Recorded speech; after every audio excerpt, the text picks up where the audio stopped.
ముందుగా దేవాది దేవుడికి ఆయనకి నేను కృతజ్ఞతలు చెల్లిస్తున్నాను. అలాగే సమయించిన పాస్టర్ గారికి, పాస్టర్ గారికి కూడా మీ అందరికీ వందనాలండి. సమస్త మహిమ యేసుప్రభు నామమున ఆయనకి చెల్లును గాక. ఆమేన్.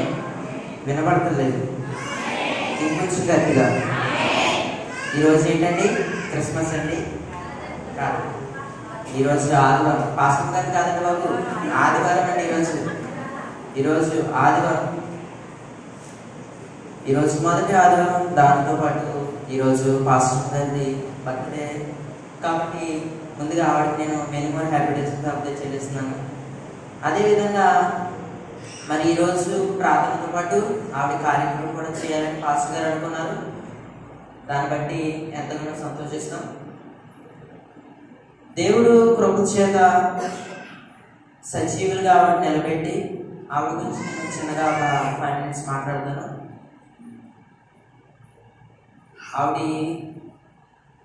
వాళ్ళ అమ్మగారైన మా అమ్మగారైన చంటమ్మ గారికి, వాళ్ళ ఆయన గారు మా తాతయ్య గారికి, వాళ్ళకు కూడా ఎందుకంటే మనం కృతజ్ఞత స్థుతులు చెప్పే బదులమై ఉన్నాము.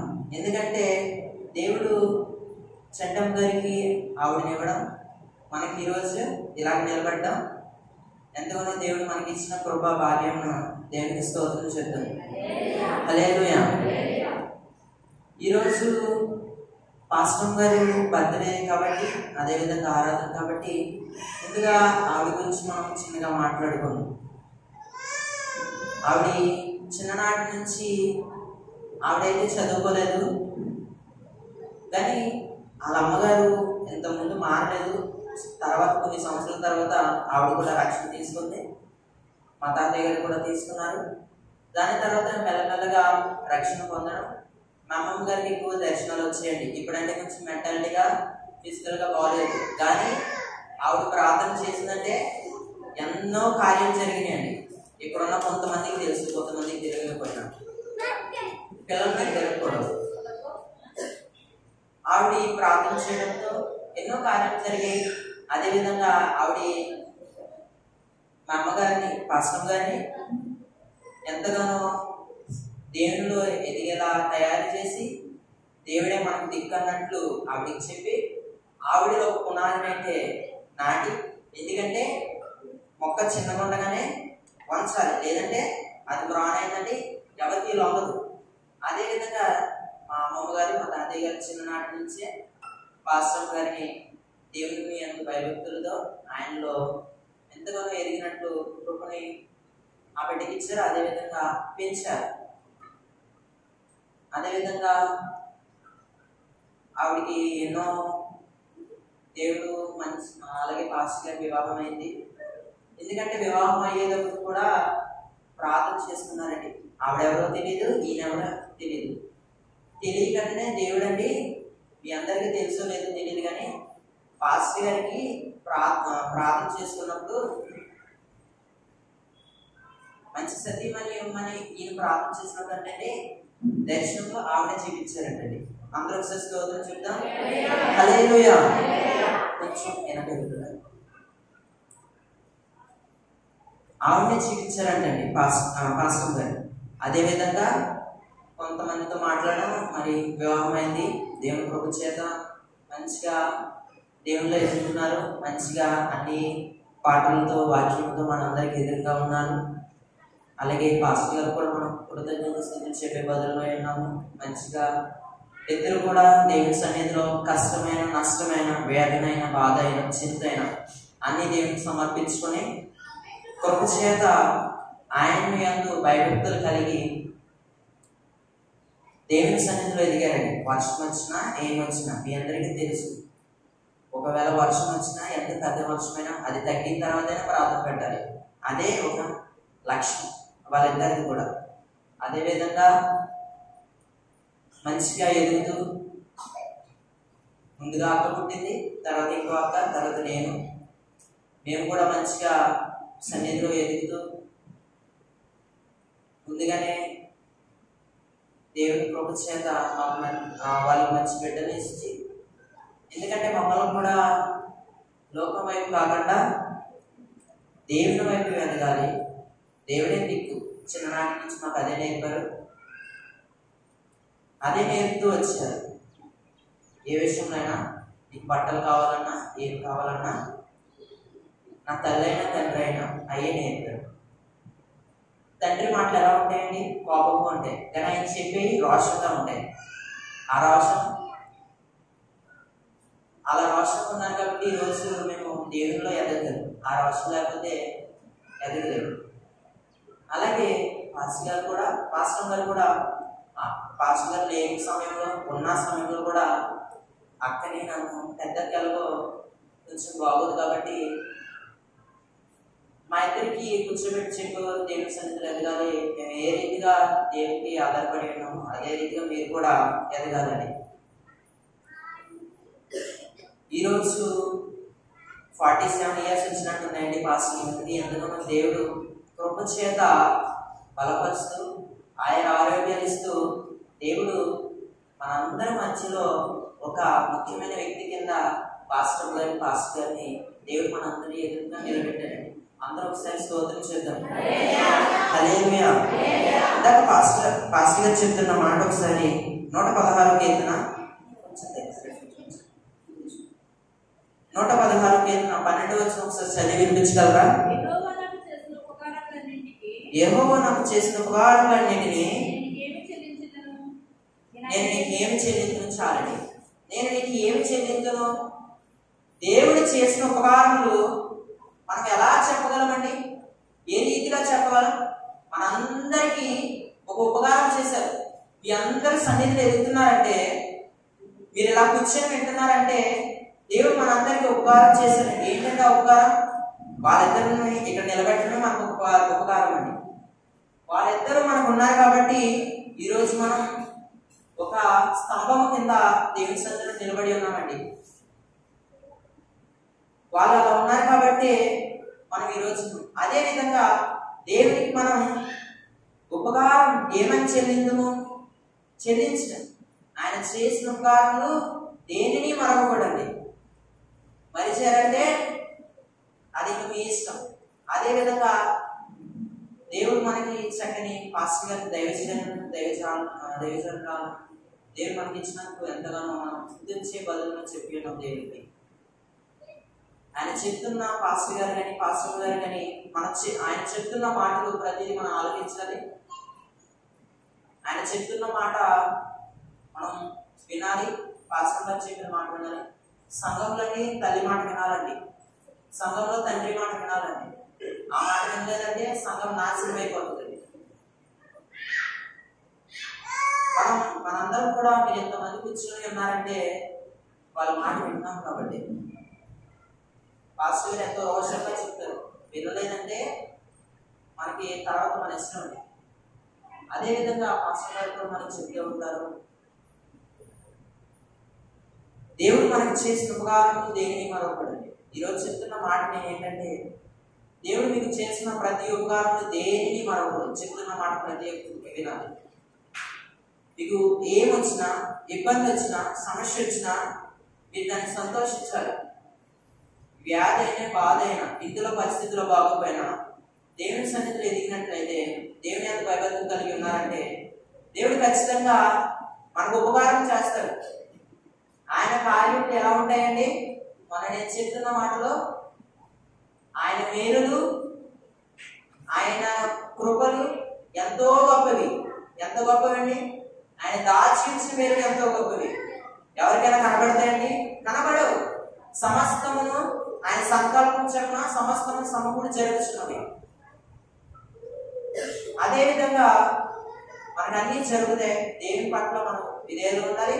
అదేవిధంగా సంఘంలో ఒక కాపరిరాలు దేవుడు మనందరికీ ఏర్పరిచించాడు కాబట్టి మనం వాళ్ళకి మన భయభక్తులు కలిగి ఉండాలి. ఆయన చేసిన ఉపకారం మనం దేన్ని మరవకూడదు.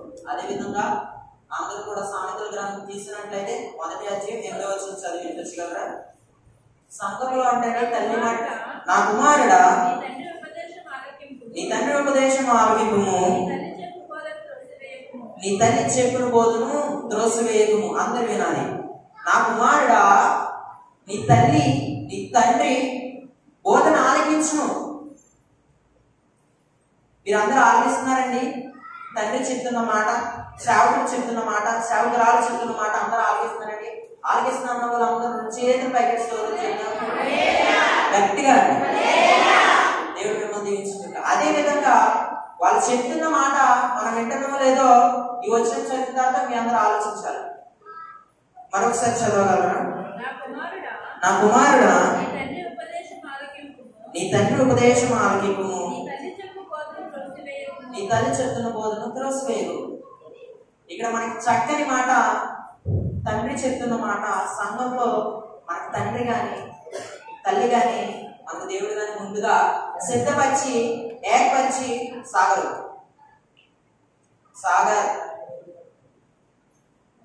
తండ్రి చెప్తున్న మాట, తల్లి చెప్తున్న మాట వినాలి. అదే విధంగా దేవుడు మనందరికి సిద్ధపరిచి ఉన్నారు. సంఘంలో సేవకులు, సేవకురాలు. బైబిల్ గ్రంథంలో అనేక మందిని దేవుడు దైవజనులుగా నిలిపి ఎన్నో పరిచయాల కింద నిలిపాడు, వాళ్ళని వాడుకున్నాడు. అదేవిధంగా సేవకురాలు, మన సేవకురాలు కూడా దేవుడు వాడుకుంటున్నారు. వాళ్ళని బట్టి మీరు ప్రార్థన చేసినప్పుడే దేవుడు ఖచ్చితంగా కార్యం జరిగిస్తుంది. మీ అందరికీ ఒక మాట చెప్పమంటారా? పేతురు గారిని చెరసాలలో వేసినప్పుడు, జైలులో వేసినప్పుడు ఎవరు ప్రార్థన చేశారండి? సంఘం ప్రార్థన చేసింది. సంఘం ప్రార్థన చేయడంతో ఏమైందంటారు? చెరసాలు ఎలా విడిపడ్డాయి? పరలోకం నుండి యేసు ప్రభు వారు తన దూతను పంపి చెరసాలలో ఖైదీలను, అక్కడ ఉన్న వాళ్ళందరినీ, అక్కడ పేతురు గారు ఉంటే తన సంఖ్య విప్పి బయటికి తీసుకొచ్చినప్పుడు సంఘం అంటే ప్రార్థన చేస్తుందండి. ఎక్కడ ప్రార్థన చేస్తుందండి? మనందరికి తెలిసిన ఒక ఇంటి, మార్కు గారి ఇంటి కూడా ప్రార్థన చేస్తున్నప్పుడు ఒక చిన్న అమ్మాయి పేతురు గారు వచ్చారని తలుపు పడుతున్నారు. మీరేంటి వినిపించుకుంటున్న? పేతురు ఏం లేదు, ప్రార్థన చేయగానే మరొకసారి పేతురు గారు తలుపు తగ్గడంతో వాళ్ళందరూ తలుపు తీయగానే పేతురు గారు సంఘం చేసింది కాబట్టి పేతురు గారు ఆ రోజు సంఖ్యల నుంచి బయటికి వచ్చారు ఆయన. అదే విధంగా నేను చెప్తున్న మాట, సంఘంలో మీరందరూ కూడా ప్రార్థన చేసినప్పుడే దేవుడు ఖచ్చితంగా సేవకుల వెనకాల కార్యం జరిగిస్తూ మీ వెనకాల కార్యం జరిగిస్తారండి ఆయన. ఆ కార్యం మనందరం చూసి ఉన్నాం. అదే విధంగా మనం చూసుకున్న మాట, ఈ తల్లి తండ్రి మాట వినాలి. మనందరికీ తల్లిదండ్రులు ఉన్నారు. వాళ్ళందరి మాటలు ఎవరు వినకుండా లేదు. ప్రతి ఒక్కరు విన్నారు మీ మాటలు. ఆయన మాటలు విన్నారు, తల్లిదండ్రుల మాటలు విన్నారు. ఈ రోజు విన్నారు కాబట్టి మంచి స్థితిలో, మంచి స్థాయిలో, 10 మందిలో మంచి పేరు మీ అందరికీ ఉంది.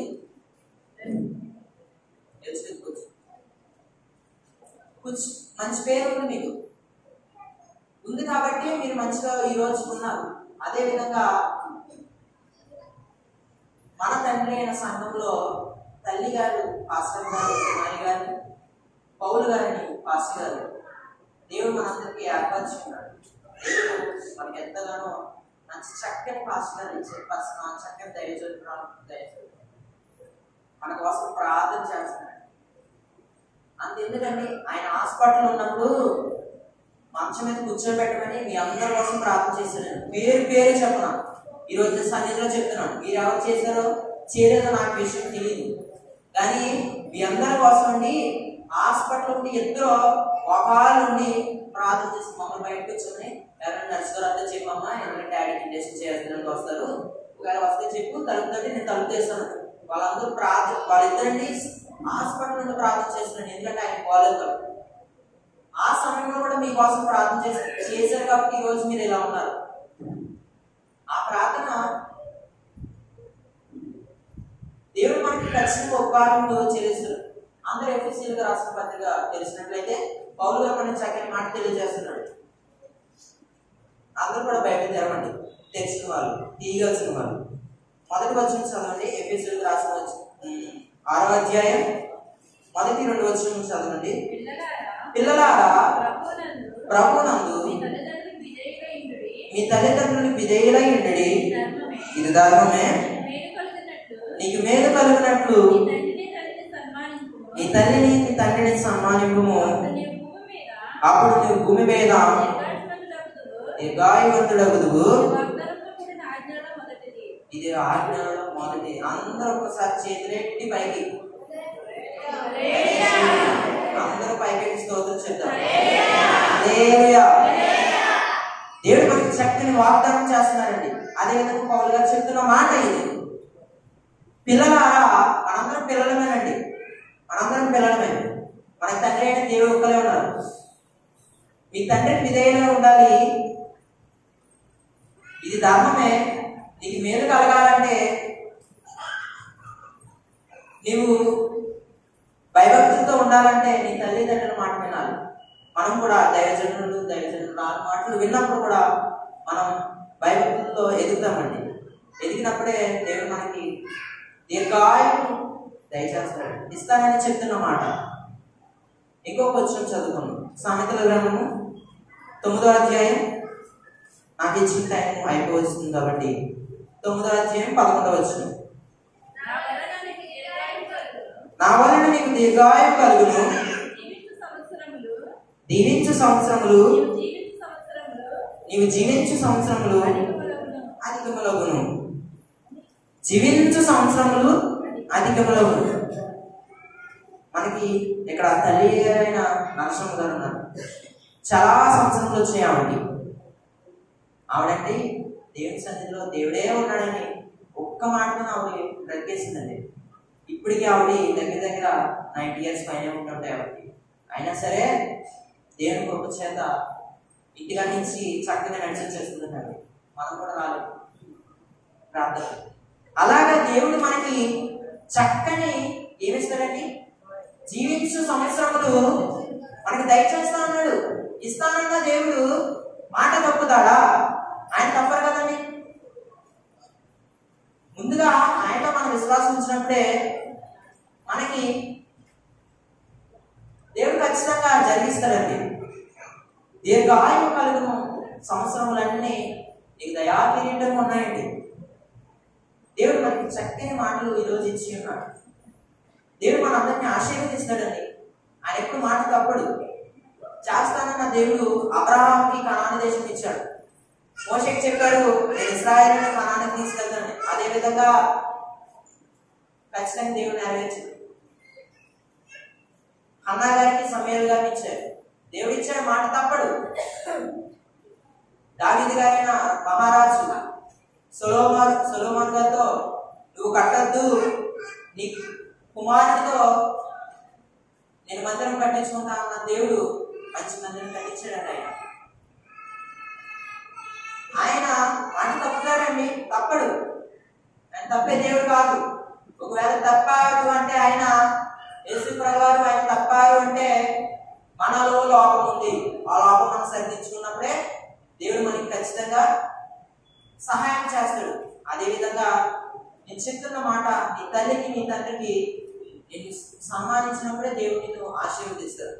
సంఘంలో తండ్రి తల్లి మనకి దేవుడు సిద్ధపరిచి ఏర్పరిచి మన కళ్ళ ఎదురుగా నిలబెట్టాడు.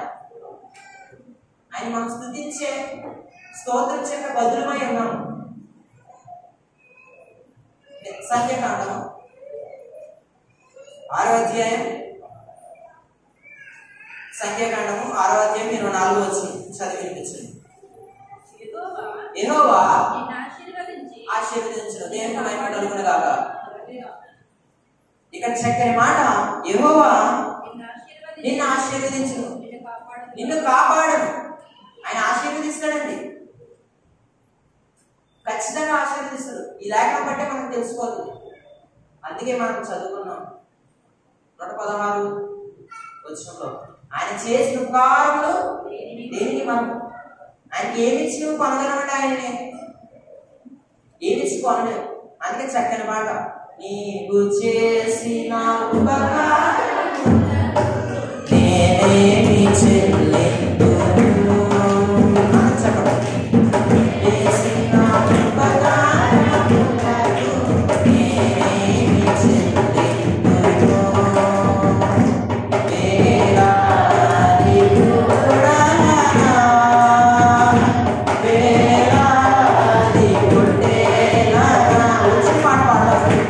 Yeah.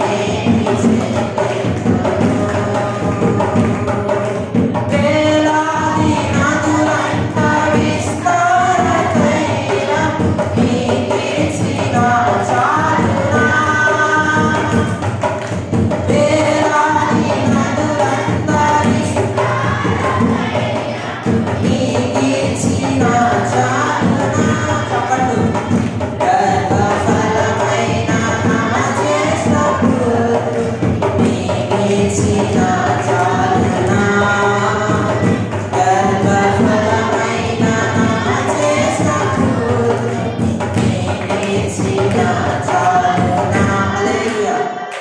అందుకే ఈ గర్భఫలంలో ఇచ్చిన కుమారుని ఎట్టేసి తెలుకోండి. అదిగా మీరు పాడిన పాట సరిపోద్దంటండి దేవుడికి. మరి నాకు చెప్పాడు ఆయన, నీ కుమారుని మీ కొడుకులను మీ కూతురును ఇక్కడ వదిలేసినప్పుడు నాకు సరిపోతాడు. ఇచ్చేస్తారా? ఇవ్వలేదు. అదేవిధంగా దేవుడు మనందరినీ ప్రేమించి చక్కగా మానవులుగా తయారు చేసి దేవుడు మనందరినీ సృజించి నిలబెట్టి ఉన్నాడు.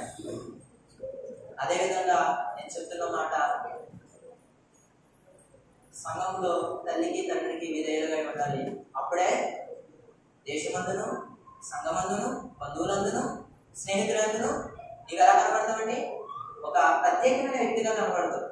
ఆ వ్యక్తిగా కనబడాలంటే ఏం చేయాలో నేను చెప్పిన మాటలు ఆలోచించినప్పుడు దేవుడు ఖచ్చితంగా నెరవేర్చాడని నేను తెలియజేస్తూ మరొకసారి ఈ సమయం పాస్టర్ గారికి నేను వందనాలు చెప్తున్నాను. అదేవిధంగా పాస్టర్ గారికి మేము హ్యాపీ రిటర్న్స్ అవుతుంది. ఈ చిన్న మాటలు దేవుడు దీవించింది కదా. ఆమేన్. ఆయన సంకల్పంలో ఆయన బిడ్డగా ఆయన సేవ చేయడానికి, ఆయన పరిచర్య చేయడానికి దేవుడు తన అనాథ సంకల్పాలను ఏర్పాటు చేసుకున్నాడు. హల్లెలూయా, హల్లెలూయా. మరి ఈరోజు పుట్టినరోజు, అది జ్ఞాపకం చేసుకుంటూ సంతోషించడానికి, ఆరోగ్యం ఇచ్చి ఆయన సేవలో వాడబడడానికి దేవుడు నా కృప చూపాడు. అలాగే మరి మాస్టర్ గారు మరి ఆదివారం వచ్చింది కదా, నీ పుట్టినరోజు చేసుకో, నేను చేస్తాను అని అన్నారు. నేనైతే వద్దని అన్నాను. లేదు అని అనకూడదు, నాకు చేస్తా పదను అని అన్నారు. నీకు చేసింది వేరే, నాకు చేసింది వేరే, నాకు వద్దు అని అన్నాను. అంటే లేదా అని అనుకోవడం, దేవుడు నీకు ఆరోగ్యం ఇచ్చి ఆయన సేవలు నేను వాడుకుంటాను అని దేవుడు నిలబెట్టుకున్నాడు. నేను చేస్తామేమని చాలా ప్రోత్సహించారు, అడిగారు. మళ్ళీ ఒక మాట అన్నారు, అది నాకు బాధ అనిపించింది, చాలా ఏడ్చాను. మళ్ళీ నేను ఉంటానో లేదు, ఈ సంవత్సరం సంతోషం నేను చేస్తానని అన్నారు. తన విషయం నాకు బాధ అనిపించింది. సరే అని అడుగుతున్నా కానీ నేను ఒప్పుకొని ఈ విధంగా దేవుడు మరి కుటుంబంతో సంఘముతో సంతోషించడానికి మరి దేవుడు కృప చూపాడండి. హల్లెలూయా, హల్లెలూయా. అలాగే మరి చక్కటి బిడ్డలు దేవుడు నాకు అనుగ్రహించాడు.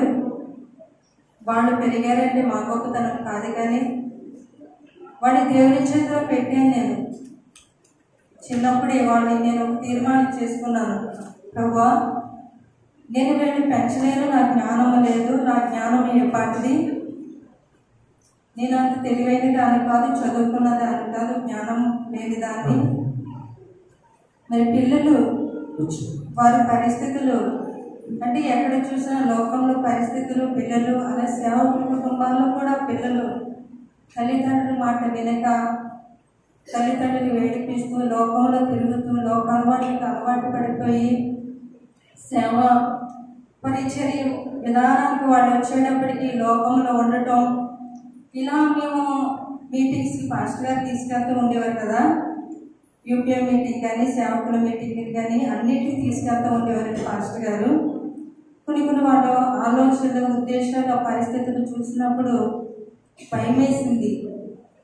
ఈ పరిస్థితులు ఏమో ఎలా ఉంటారో, వాళ్ళు మన దగ్గరే ఉంటారు, వాళ్ళ మనసు ఎలా ఉంటుందో తెలియదు కదా అని నేను ప్రార్థన చేసుకుంటూ ఉండేదాన్ని. దేవునికి అప్పచెప్పాను, నీ చేతిలో పెడుతున్నాను, నువ్వే చూసుకో, నువ్వే పెంచాలని దేవుని చేతిలో పెట్టిన ఇద్దరిని కూడా, సిమియాని అజోని కూడా. మరి సిమియాను కూడా ఇప్పుడు వరకు తన విషయం లేదు మేము బాధపడడం కానీ, ఇది మంచిది కాదమ్మా, నువ్వు మంచి చేయట్లేదు, తప్పుగా ఉన్నావని చెప్పడం కానీ ఇప్పుడు వరకు అటువంటి పరిస్థితి లేదండి. సిమియా విషయం తన భయం చెప్పడం అనేది, ఎందుకంటే దేవుడు ఆ విధంగా బిడ్డను పెంచాడు. మేము చెప్పిన మాటలు, మేము చేస్తున్న పరిచర్య, మా పద్ధతులు తనకి చెప్పాను. ఎవరి కాలంలో ఉంటున్నావు కనుక, నేను దేవుని సేవలో ఉంటున్నాను కనుక మంచి పేరు తెచ్చుకోవాలని నేను చెప్పినప్పుడు చాలా చిన్న వయసులోనే ఆ మాటలు విని జ్ఞానం కలిగి ఉంది. మరి యవనకాలంలోకి వచ్చినప్పుడు డాడీకి మంచి పేరు తీసుకురావాలి. డాడీకి మంచి పేరు తీసుకొస్తే నీకు ఎక్కడికెళ్ళా కుర్చీ ఆడతారన్న. నువ్వు పిలవక్కర్లు, నువ్వు గౌరవాన్ని కోరుకోక్కర్లేదు.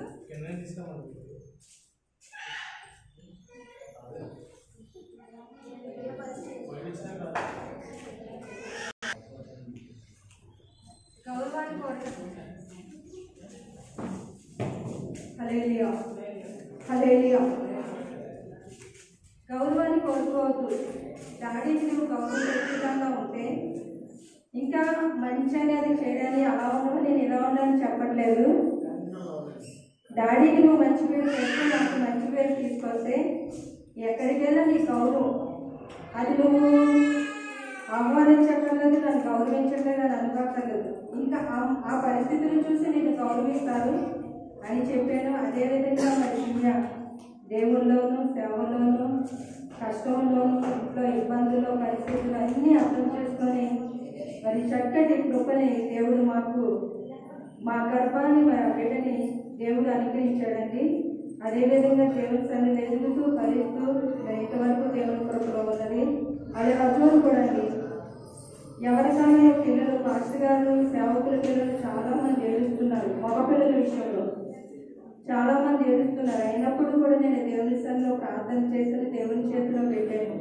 తన విషయంలో కూడా మాకు ఎటువంటి ఇబ్బంది లేకుండా దేవుడు కృపలో చిన్న వయసులోనే మరి దేవుడు మంచి జ్ఞానాన్ని ఇచ్చి మరి సేవలో తను వాడబడుతున్నాడంటే మాకు చాలా ఆనందంగా సంతోషంగా ఉందండి.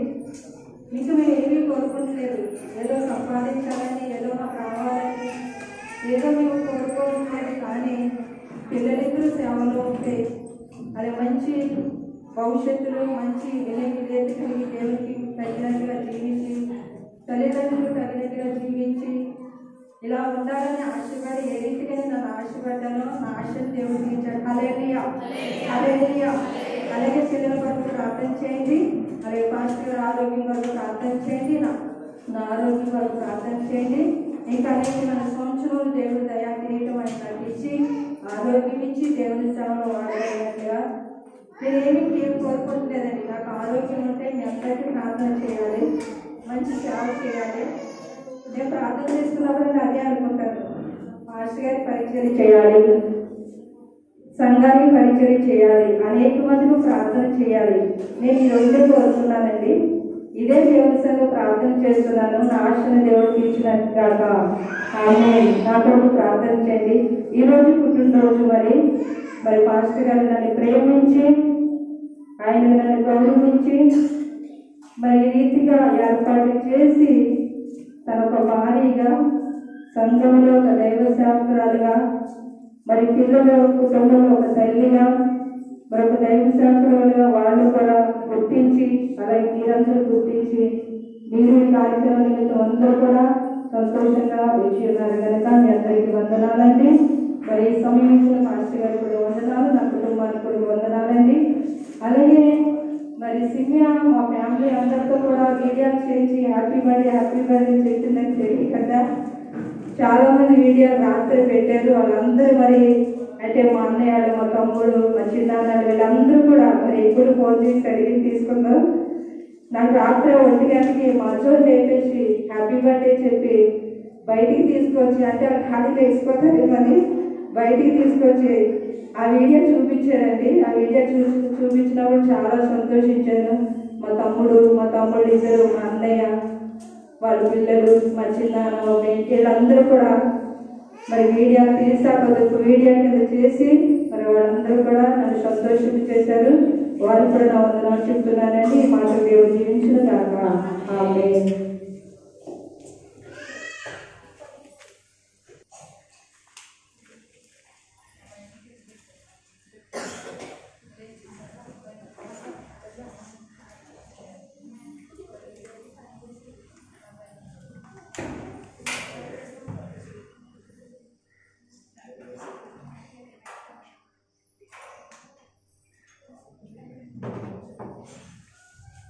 Right.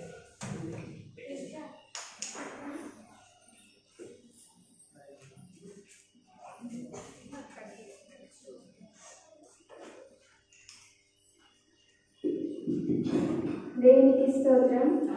అందరి చేతులు పైకి దేవుని హల్లెలూయా.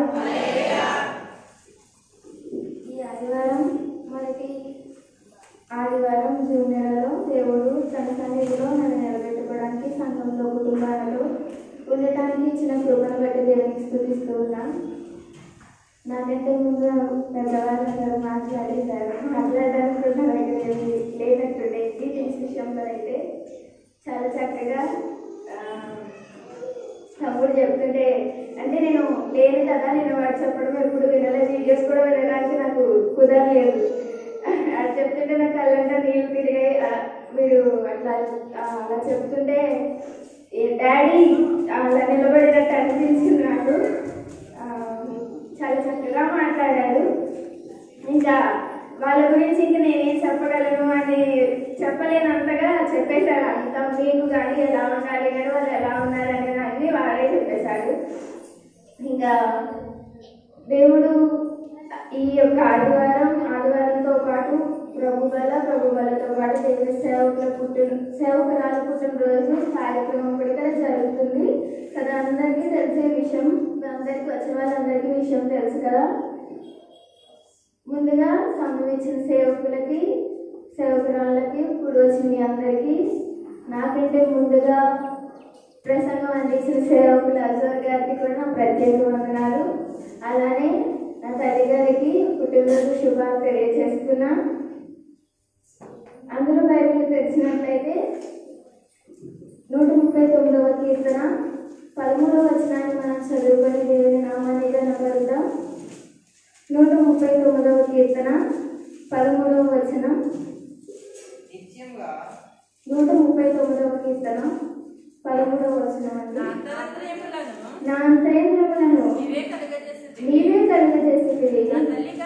నా తల్లి గర్భమునందు నన్ను నిర్మించిన వాడవు నీవే.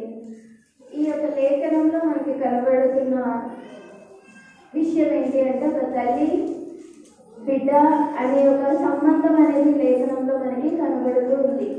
నా అంతరంగములను నీవే కలుగజేసితివి, నా తల్లి గర్భమునందు నన్ను నిర్మించిన వాడవు నీవే. ఈ దినము పుట్టినరోజు నిమిత్తము గ్రీటింగ్స్ అందించమన్నారు కనుక అజర్ చెప్పాడు ముందుగానే.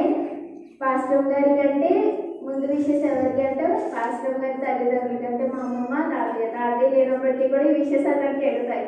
ఆ మా అమ్మకి తాతయ్యకి ముందు విషెస్ కదండి నిజం. ఎందుకంటే వాళ్ళు ఉన్నారు కాబట్టి పాస్టర్ గారు మన దగ్గర లేదా దేవుడు ఇక్కడ ఉంచడానికి, దేవుడి సేవలో ఉండడానికి కృప చూపాడు.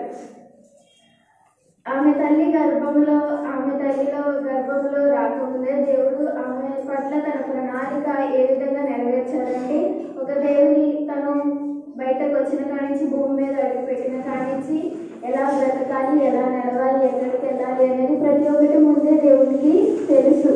కనుక దేవుడు ఒక్కొక్కటిగా స్టెప్ బై స్టెప్ తన జీవితాన్ని దేవుడి సేవకు రాలుగా అనేక మందికి తల్లిలా నిలబడే విధముగా ఆవిడని నిలబెట్టాడు. కుటుంబానికే తల్లి కాదు, నాకు తమ్ముడికి అక్కడికి మాత్రమే తల్లి కాదు, కానీ అనేక మందికి ఈ పరిచర్యలో ఈ సేవలో ఉన్న మీ అందరికీ తల్లిలా, బయట అనేక మందికి ఒక తల్లిలా దేవుడు ఆమెని నిలబెట్టాడు. ఇవన్నీ దేవుడు ఆమె తల్లి గర్భంలో రూపింపక మునుపే ఇవన్నీ దేవుడు తన పుస్తకంలో రాసి ఉంచేశాడు. ఇవన్నీ జరిగించుకుంటూ దేవుడు తన జీవితాన్ని కష్టాల్లో, సుఖాల్లో అన్నిటిలో కూడా, ఒడిదుడుకులన్నిటిలో కూడా చాలా సంతోషంగా లేదా వాటన్నిటిని జయించే విధంగా తన ఏమైతే భూమి మీద అడుగుపెట్టిన కాడి నుంచి ఏమేమి పనులు చేయాలి, ఏమేమి తట్టుకోవాలి, ఎలాంటి కష్టాలు ఆమెకి అనుభవిస్తుందో లేదా ఎలాంటి సంతోషాలు ఆమె చూస్తుందో, ఎలాంటి ప్రజల ముందు నిలబడుతుందో, ఎలాంటి ప్రజలతో మాట్లాడుతుందో, తన కుటుంబం వారు ఎలా ఉంటారు, భర్త ఎలా ఉంటారు, పిల్లలు ఎలా ఉంటారు, వాళ్ళ బంధువులు, స్నేహితులు, అన్నదమ్ములు, ఇలా మీ సంఘం వారు ఇవన్నీ వీళ్ళందరితో ఎలా ఉండాలి అనేది దేవుడు ముందుగానే ఆమెకి నేర్పించి ఆమె ఎట్లా ఉండాలి అనేది తన తల్లిదండ్రుల ద్వారా లేదా దేవుని ద్వారా సేవకులు అక్కడ ఆమె పరిచర్యలు ఎక్కడైతే తను పుట్టిన ప్లేస్ అక్కడ పెరిగిన సేవకుల ద్వారా కానీ ఏవైతే ఉందో వీటన్నిటి నుండి కూడా ఎప్పుడైతే దేవుడు తన తల్లి గర్భాన్ని ఉంచినారో ఉంచక ముందు నుంచి కూడా తను చేసే ప్రతి ఒక్క అని ఇప్పుడు మనకి జరిగిన కాలం అంతట్లో కూడా కనిపించే విధంగా దేవుడు ఉంచి ఉన్నాడు.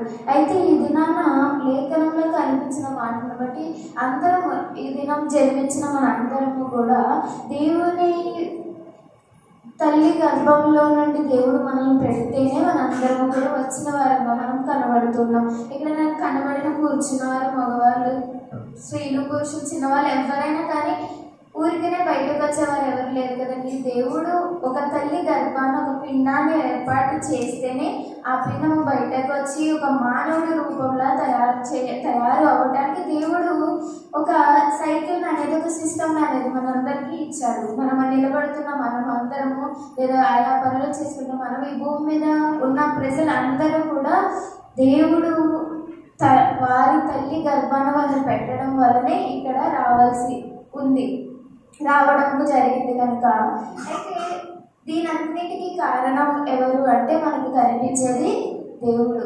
ముందుగా మనం ఇక్కడ నిలబడటానికి ఉండటానికి నేను ముందు నుంచి చెప్పింది ఏంటంటే, దేవుడు తల్లి గర్భమున ఒక పిండాన్ని ఏర్పాటు చేసిన లేదా ఒక తల్లి గర్భంలో మిమ్మల్ని పెట్టిన నాటి నుండి కూడా ఎవరు ముందుగా ఈ పనులన్నీ జరిగించడానికి, ఈ పనులన్నీ చేయడానికి, నువ్వు రావడానికి మెయిన్ క్యారెక్టర్ ఎవరు ఉన్నారు అంటే మన ప్రభు అయిన దేవుడు మాత్రమే మనకి కనపడుతూ ఉన్నాడు. ఇప్పుడు సరే, ముందుగా మనం ఏం చేయాలి అంటే దేవుని స్తుతించిన వారిగా, దేవుని సన్నిధించిన వారిగా ఉండాలి. 103వ కీర్తనలో మనకు కనబడుతుంది, నా ప్రాణమా యెహోవాను సన్నిధించుము, నా అంతరంగమునున్న సమస్తమా ఆయన పరిశుద్ధ నామమున సన్నిధించుము, ఆయన చేసిన ఉపకారములలో దేనిని మరవద్దు అని చెప్పి. ఇప్పుడు ఆయన చేసిన ఉపకారం ఏంటి? మనందరము భూమి మీద అడుగు పెట్టడమే. ఒక తల్లి గర్భంలో పిండంగా ఏర్పాటు చేయటం ఏంటి? ఒక తల్లి గర్భం నుండి ఒక మనిషి రూపం రావటం ఏంటి? ఇవన్నీ ఆశ్చర్యానికి కలిగించే ఆలోచనలు లేదా కొన్ని ఒక అద్భుతమైన ఏమంటారు ఒక సిస్టమ్ అన్నమాట. మనం ఎవరైనా ఊహించుంటామా? మామూలుగా మనం ఒక్కొక్కసారి ఆలోచిస్తే ఎలా అంటే, మనం ఎట్లా తల్లి గర్భంలోకి వెళ్తాము, ఎలా వస్తాము, దేవుడు ఎందుకు ఇలానే చేశాడు, ఒక స్త్రీ ఎందుకు గర్భవతి అయి పిల్లల్ని కనాలి, ఇవన్నీ ఒక ఆలోచన, అందరికీ వచ్చే ఆలోచనలు కదండి. నిజం ఇవన్నీ ఆలోచిస్తే చాలా అద్భుతమైన ఒక క్రియ అది. మనకి కనిపించిన క్రియ ముందుగానే దేవుడు, ఇప్పుడు కనిపిస్తున్న క్రియ మనందరికీ దేవుడు ముందుగానే అది ఏర్పాటు చేసినట్లుగా ఇది కనిపిస్తూ ఉంది. అయితే ఈ దినాన మన దేవుడు మనల్ని తల్లి గర్భంలో నిర్మించడానికి లేదా మనం ఇక్కడ ఉండటానికి, ఇవన్నీ మన పనులు మనం చేసుకోవడానికి, ఊపిరి పీల్చుకోవడానికి, మన పనులు చేసుకోవడానికి, తినడానికి, ఉండటానికి ప్రతి ఒక్క కారణమైనది ఏంటి అని అంటే దేవుడు మాత్రమే. దేవుడి నుండే మనం దేనినైనా పొందుకోగలం. నువ్వు మనిషి రూపంగా భూమి మీదకి అడుగు పెట్టావంటే దేవుడు మాత్రమే నేను తీసుకొని రాగలడు. నువ్వు ఈరోజు నీళ్లు తాగుతున్నావు అంటే దేవుడు నీకు ఇస్తుంటేనే నువ్వు తాగుతున్నావు, లేదంటే ఎవరో తీసుకొచ్చి పెడుతున్నారు, కానీ వాళ్ళు తీసుకురావడానికి ఎవరు సహాయం చేస్తున్నారు? ఎవరితో సహాయం? దేవుడు ఒకరి ద్వారా సహాయం మనకు అందిస్తున్నాడు అంతే, కానీ వాళ్ళంతటా వాళ్ళు తీసుకొచ్చి నీకు ఇవ్వట్లేదు. ఇప్పుడు మీరు మందిరానికి వచ్చారు, మందిరానికి వచ్చినప్పుడు మీకు మంచినీళ్ళు అనేది చాలా అవసరం. ఇప్పుడు పాస్టర్ గారు నాకెందుకులే అని చెప్పి ఊరుకొని అక్కడ మంచినీళ్ళు ప్రొవైడ్ చేయకపోతే పరిస్థితి ఏంటి? ఎలా ఉంటుంది? ఆ ఆలోచన కూడా దేవుని సేవలకు ఎవరు ఇచ్చారు అంటే దేవుడే ఇచ్చాడు. ఈరోజు మందిరం జరుగుతుంది, సంఘస్థులు వస్తారు, వాళ్ళకి మంచినీళ్ళు ఇవ్వాలి. లేదా ఈరోజు నువ్వు ఊపిరి పీల్చుకుంటున్నావు అంటే ఎక్కడి నుంచి వస్తుంది? ఎవరు ఇస్తున్నారు? ఆల్రెడీ దేవుడు అంతా మనకి పెట్టేసి ఉన్నాడు. వీటన్నిటిని భూమి మీద మనం నిలబడిన క్షణం లేదా తల్లి గర్భం నుండి బయటకు వచ్చిన క్షణం నుండి మనం పీల్చుకున్న ఊపిరి ఎక్కడి నుంచి వచ్చిందంటే దేవుని దగ్గర నుండి. దేవుడు మనకి ఇస్తేనే మనం పీల్చుకుంటున్న ఊపిరిని బట్టి కూడా మనం ఏం చేయాలంటే దేవుని స్తుతించినట్లుగా మనం కనిపించాలి, దేవుని ఆరాధిస్తున్నట్లుగా, దేవునికి నిలబడినట్లుగా మనం ఏదైనా ముందు చేసే పనిలో దేవుడు మాత్రమే ఉండాలని చెప్పి ఈరోజు నేను మీతో చెప్తున్నాను. ఈ దినము ఇచ్చిన సేవకులను బట్టి మనము ఎవరిని స్తుతించాలి అని అంటే దేవుని మాత్రమే స్తుతించాలి. మనకన్నా తల్లిదండ్రులు కంటే సేవకులు అంతకంటే ప్రాముఖ్యమైన వాళ్ళు. మన కన్నా తల్లిదండ్రులు కూడా ఒక్కొక్కసారి మనకు వచ్చే కష్టంలో నుండి వెనక్కి వెళ్ళొచ్చేమో, కానీ సేవకులైన వాళ్ళు వెళ్ళలేదు. మీరు ఎప్పుడైనా ఆలోచించండి, నేను చెప్పేది నిజమో అబద్ధమో మీరే ఆలోచించండి. ఎప్పుడైనా సరే మీ తల్లిదండ్రుల దగ్గరికి వెళ్ళి మనకి కష్టం వచ్చింది ఇలా అయ్యింది అని అంటే ఏమని అంటారంటే అది తప్పదమ్మా, మనిషి జీవితంలో లేదా నీ అత్తగారి ఇంట్లో నీ ఇంట్లో అన్నీ తప్పదు అని. కానీ నీ సేవకులు ఏం చేస్తారు, నీ సేవకుల దగ్గర ఇలా ఉందండి నా కుటుంబం, నా అత్తగారి ఇంట్లో లేదా నా తల్లి కుటుంబం ఇలా ఉందంటే వెంటనే వాళ్ళు ప్రార్థన చేస్తారండి.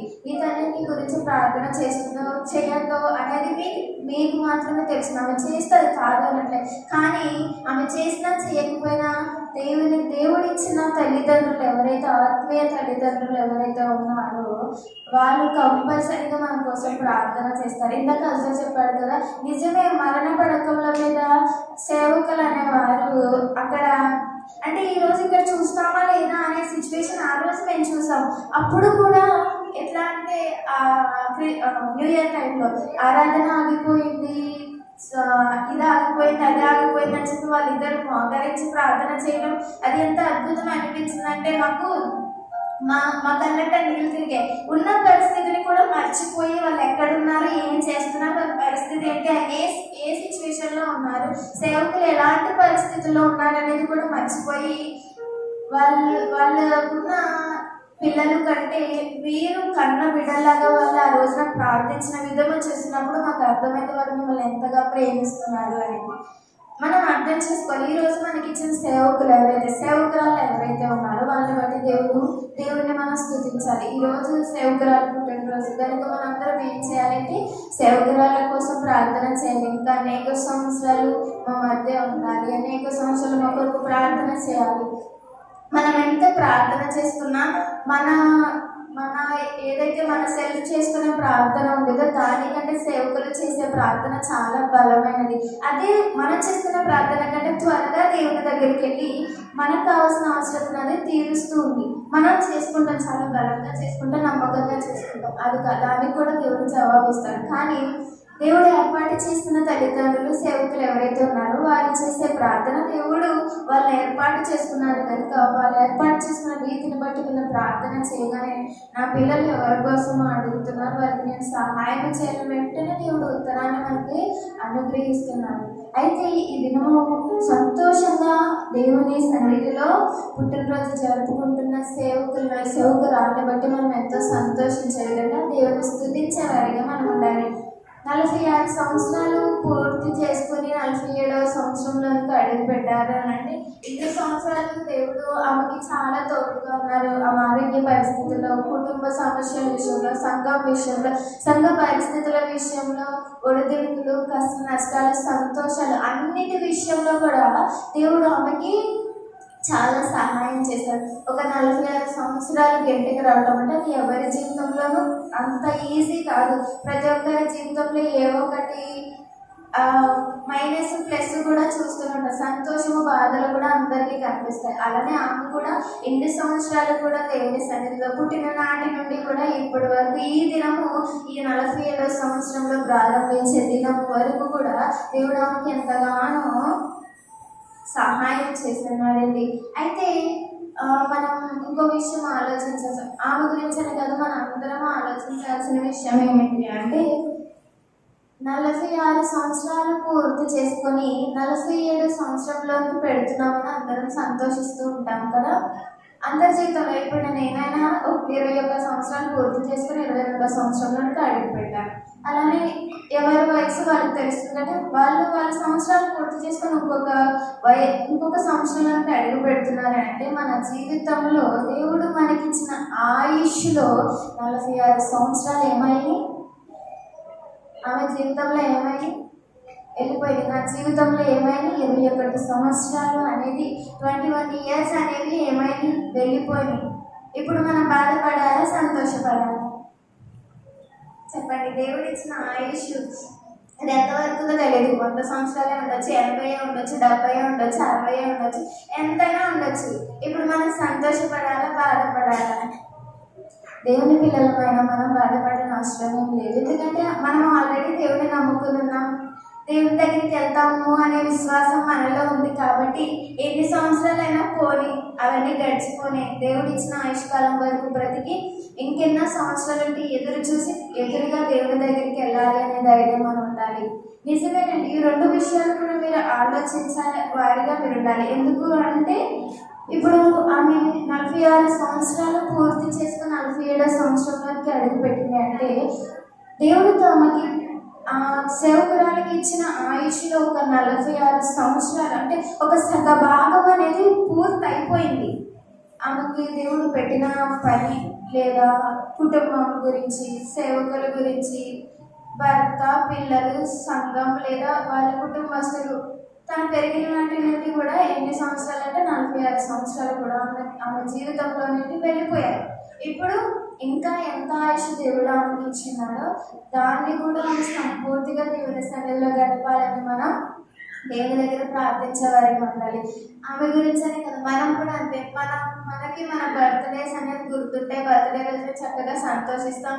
కుటుంబ వారు అంటే కేక్ కట్ చేస్తాం, చిన్నపిల్లలు అయితే చాక్లెట్స్ పంచి పెట్టుకుంటారు, ఫ్రెండ్స్కి పార్టీ ఇచ్చుకోవడం, ఇవన్నీ కామన్. కానీ మనందరం ఆలోచించాల్సిన విషయం ఏంటి అంటే, మనకి ఇచ్చిన జీవితంలో ఎన్ని సంవత్సరాలు గడిపి ఒక కొత్త సంవత్సరానికి అడుగు పెడతామనే ఆలోచనే మనకి ఎక్కువగా ఉంటుంది. కానీ అయ్యో ఇన్ని సంవత్సరాలు అయిపోయింది, ఇంకెంత వరకు ఉంటామనేది ఆలోచించే ఆలోచన మనకి రాదు కదండి. మీరైనా నేనైనా, నాకు కూడా అంత రాదు. నేను బైబిల్ చదువుతుంటే నాకు అలా అనిపించింది. డాడీ ఫోన్ చేసి నువ్వు గ్రీటింగ్స్ మాట్లాడాలి ఏమైనా అని చెప్పి, అప్పుడు నేను చదువుతూ ఉండగా ఈ లేఖనం 139వ కీర్తన చదువుతూ ఉండగా నాకు అది గుర్తొచ్చింది. 46 సంవత్సరాలు పూర్తి. నేను క్యాలిక్యులేట్ చేసుకున్న ఎన్ని సంవత్సరాలు వచ్చినాయి అని, 46 సంవత్సరాలు వచ్చినాయి. అంటే మా అమ్మకి అప్పుడే 46 సంవత్సరాలు పూర్తి అయిపోయింది అన్నమాట. ఒకలాంటి బాధ అనిపించింది. కానీ దేవుడు కొత్త సంవత్సరానికి అడుగు పెట్టించాడు. అలాగే ఆమెనంతకాలం దేవుని సేవలో ఉండాలని నేను మళ్ళీ దేవుని వాక్యం చదువుకొని దినాన ఇక్కడ నన్ను నిలబడటానికి, దేవుని సేవకుల గురించి అలాగే దేవుని వాక్యం మీ ముందు చెప్పడానికి దేవుడు నాకు ఇచ్చిన కృపను బట్టి ముందుగా దేవాది దేవునికి స్తోత్రాలు చెల్లిస్తున్నా. ఈ సమయం ఇచ్చిన సేవకులకు అలాగే సంఘం మీ అందరికీ ప్రభు పేరిట వందనాలు తెలియజేసుకుంటూ ఉన్నాను. ఇదేదో మార్నింగ్ నేను వచ్చేటప్పటికి 8 గంటలు అయిపోయింది. నైట్ 12కి 12 గంటలు అయితే నేను బస్సు ఎక్కేటప్పటికి బస్సు కూడా చాలా లేట్ అయింది. అయినా దేవుడు కృపను బట్టి ఈ దినాన్ని నడిపించుకుని వచ్చినాడు కుటుంబంతో. ఈరోజు నేను కుదిరిద్దా లేదా ముందు నుంచి అనుకోలేదు. వీళ్ళు అప్పటికప్పుడు నాకు చెప్పారు. లాస్ట్ టైం నేను ఎగ్జామ్ రాయడానికి వచ్చా, ఏలూరు వరకు వచ్చాను, కానీ ఇక్కడి వరకు నేను అందుకోలేకపోయాను. అయితే సడన్గా ఇట్లాగా మేము ప్రేయర్ పెట్టుకుంటున్నాము, పెడదాం అనుకున్నాం, భోజనాలు పెడదాం అనుకున్నాం. ఆదివారం వచ్చింది కదా, రండి అని అడిగితే మేము కూడా చూసి నేను ఎర్లీగా పంపించడానికి ఆఫీస్ వాళ్ళు కూడా ఒప్పుకోవట్లేదు. అలానే మేము నిన్న బస్ చేసుకున్నాక 12 గంటలకి బస్సు వచ్చింది. ఉదయాన్నే 8 గంటలకల్లా దేవుడు ఇక్కడ కుటుంబంతో మీతో ఉండడానికి కృప చూపాడు. అలానే మళ్ళీ మేము ఈ నైట్కి బయలుదేరాల్సిందే. నాతో పాటు నా స్నేహితురాలు అహల్య పాట పాడింది కదా నాతో పాటు, ఆమె కూడా వచ్చింది. మా కొరకు ప్రార్థన చేయండి. ఇంకా మేము ఇంకొక 2 నెలలు, నిన్నటి వరకు 1 నెల పూర్తయింది మాకు ఇచ్చిన ట్రైనింగ్ ప్రోగ్రాంలో. 3 నెలల ఇంటర్న్షిప్లో ఇంకొక 2 నెలలు కూడా మా స్నేహితులు 7 మంది వరకు మేము ఉన్నాము. మా అందరి వరకు ప్రార్థన చేయండి. ఆల్రెడీ మీకు చెప్పేశాను. నేను ఇంటర్న్షిప్కి వెళ్ళే ముందు మొత్తం వివరాలన్నీ చెప్పేసా, మళ్ళీ చెప్పాల్సింది ఏమి లేదు. మా 8 మంది వరకు మీరు ప్రార్థన చేయండి.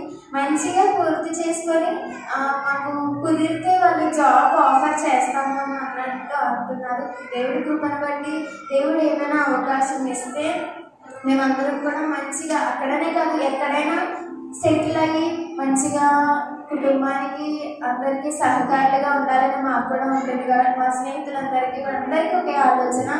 ఇప్పటి వరకు ఇంట్లో వాళ్ళ మీద ఆధారపడినాం, ఇంతవరకు కూడా ఆధారపడితే బాగోదు. కాబట్టి అందరికీ ఒకలాంటి ఆలోచన, ఏదైనా కుటుంబానికి సహకారులుగా నిలబడాలి అని మా అందరి వరకు మరీ ప్రార్థన చేయమని అడుగుతున్నా. మా ఇంటర్న్షిప్ మా క్లాస్మేట్స్ అందరూ కూడా వేరే వేరే ప్రాంతాల్లో ఉన్నారని కూడా చెప్పా. అందరి వరకు కూడా ప్రార్థన చేయండి. ఈరోజు నాతో వచ్చిన అహల్య వారి కుటుంబం వరకు, అలానే ఇంకా మేము కూడా దేవుని సన్నిధిలో ఎదుగులాగా మా కొరకు మా ఇంటర్న్షిప్ ఎంఎస్సి మొత్తం కంప్లీట్ చేసుకుని వచ్చేలాగా అన్నిటి వరకు ప్రార్థన చేయండి.